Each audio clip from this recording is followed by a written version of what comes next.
ಬಂಟ್ವಾಳ ತಾಲೂಕಿನ ಕಾವಳ ಮುಡೂರು ಗ್ರಾಮದ ಶ್ರೀ ಕಾರಿಂಜೇಶ್ವರ ದೇವಸ್ಥಾನದ ಪಾವಿತ್ರ್ಯತೆ ಉಳಿಸುವಂತೆ ಪರಿಸರದಲ್ಲಿ ನಡೆಯುತ್ತಿರುವ ಗಣಿಗಾರಿಕೆ ನಿಲ್ಲಿಸುವಂತೆ ದೇವಸ್ಥಾನಕ್ಕೆ ಅನ್ಯ ಮತೀಯರ ಪ್ರವೇಶವನ್ನು ನಿರ್ಬಂಧ ಮಾಡುವಂತೆ ಆಗ್ರಹಿಸಿ ಬಂಟ್ವಾಳ ತಾಲೂಕು ಹಿಂದೂ ಜಾಗರಣ ವೇದಿಕೆ ನೇತೃತ್ವದಲ್ಲಿ ಬೃಹತ್ ಜನಜಾಗೃತಿ ಸಭೆ ಕಾರಿಂಜ ದೇವಸ್ಥಾನದ ರಥಬೀದಿಯಲ್ಲಿ ನಿನ್ನೆ ನಡೆಯಿತು. ಹಿಂದೂ ಜಾಗರಣ ವೇದಿಕೆ ಕ್ಷೇತ್ರೀಯ ಸಂಘಟನಾ ಕಾರ್ಯದರ್ಶಿ ಜಗದೀಶ ಕಾರಂತ ಪುತ್ತೂರು ಅವರು ದಿಕ್ಸೂಚಿ ಭಾಷಣ ಮಾಡಿ ದೇವಸ್ಥಾನದ ಪರಿಸರವನ್ನ ಧಾರ್ಮಿಕ ವಲಯವನ್ನಾಗಿ ಘೋಷಿಸಬೇಕು. ಭಕ್ತರ ಅನುಕೂಲತೆಗಾಗಿ ಮುಂದಿನ ಶಿವರಾತ್ರಿಗೆ ಶಿವಮಾಲ ಧಾರಣೆ ನಡೆಸಿ ಎಲ್ಲೆಡೆಯಿಂದ ಭಕ್ತರಿಗೆ ಬರಲು ಅನುವನ್ನ ಮಾಡಿಕೊಡಬೇಕು. ದೇವಸ್ಥಾನಕ್ಕೆ ಅನ್ಯ ಧರ್ಮೀಯರ ಪ್ರವೇಶವನ್ನ ನಿರ್ಬಂಧ ಮಾಡಬೇಕು. ಪ್ರವಾಸೋದ್ಯಮದ ಹೆಸರಿನಲ್ಲಿ ದೇವಸ್ಥಾನದ ಪಾವಿತ್ರ್ಯತೆ ಕೆಡಿಸಬಾರದು. ದೇವಸ್ಥಾನದ ಪರಿಸರದಲ್ಲಿ ನಡೆಯುವ ಗಣಿಗಾರಿಕೆಯನ್ನ ಜಿಲ್ಲಾಡಳಿತ ತತ್ಕ್ಷಣ ನಿಲ್ಲಿಸಬೇಕು. ಗೋಮಾಳ ಪ್ರದೇಶವನ್ನ ದೇವಸ್ಥಾನದ ಸುಪರ್ದಿಗೆ ಬಿಟ್ಟುಕೊಡಬೇಕು. ಡಿಸೆಂಬರ್ 21ರ ಮುಂಚಿತವಾಗಿ ಕ್ರಮ ಕೈಗೊಳ್ಳಲು ಅಸಾಧ್ಯವಾದಲ್ಲಿ ದಕ್ಷಿಣ ಕನ್ನಡ ಮತ್ತು ಉಡುಪಿ ಜಿಲ್ಲೆಯ ಸಾವಿರಾರು ಕಾರ್ಯಕರ್ತರ ಸೇರುವಿಕೆಯಲ್ಲಿ ಜಿಲ್ಲಾಧಿಕಾರಿ ಕಚೇರಿಗೆ ಮುತ್ತಿಗೆ ಹಾಕಲಾಗುತ್ತೆ ಅಂತ ಎಚ್ಚರಿಸಿದರು.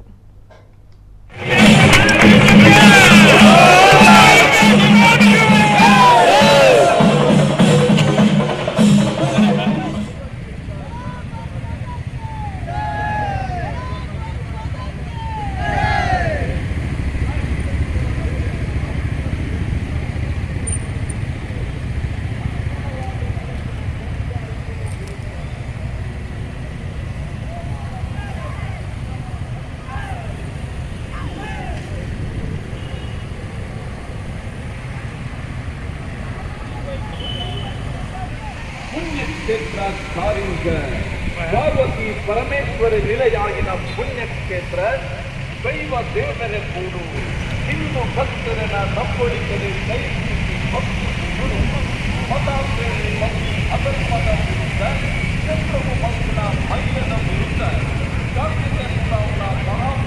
ಕೊಲ್ಲೂರು ಮೂಕಾಂಬಿಕಾ ದೇವಸ್ಥಾನವನ್ನ ರಕ್ಷಿಸಿ ಕಟೀಲು ದುರ್ಗಾ ಪರಮೇಶ್ವರನ್ನ ಕಾಪಾಡಿ ಕುಕ್ಕೆ ಸುಬ್ರಹ್ಮಣ್ಯನನ್ನ ಉಳಿಸಿ ಅನ್ನುವ ಹೋರಾಟ ಇದುವರೆಗೆ ಇಲ್ಲಿ ನಡೆದಿಲ್ಲ, ನಡೆಸುವ ಅವಶ್ಯಕತೆಯೂ ಬಂದಿಲ್ಲ.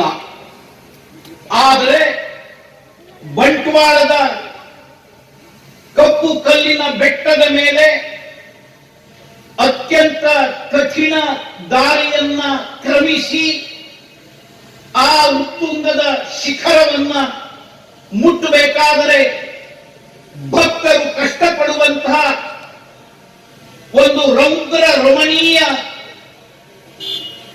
ಶಿಖರದಲ್ಲಿ ಪ್ರತಿಷ್ಠಾಪಿಸಿರುವಂತಹ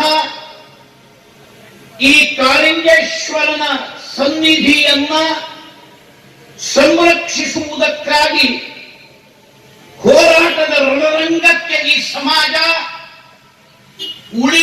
ಇಳಿಯುವ ದುರ್ದೈವದ ಸನ್ನಿವೇಶ ಯಾಕೆ ಪ್ರಾಪ್ತ ಆಯಿತು ಅನ್ನುವುದು ನನ್ನ ಮನದಾಳದಲ್ಲಿ ಎದ್ದಿರುವ ಪ್ರಶ್ನೆ ಇದು.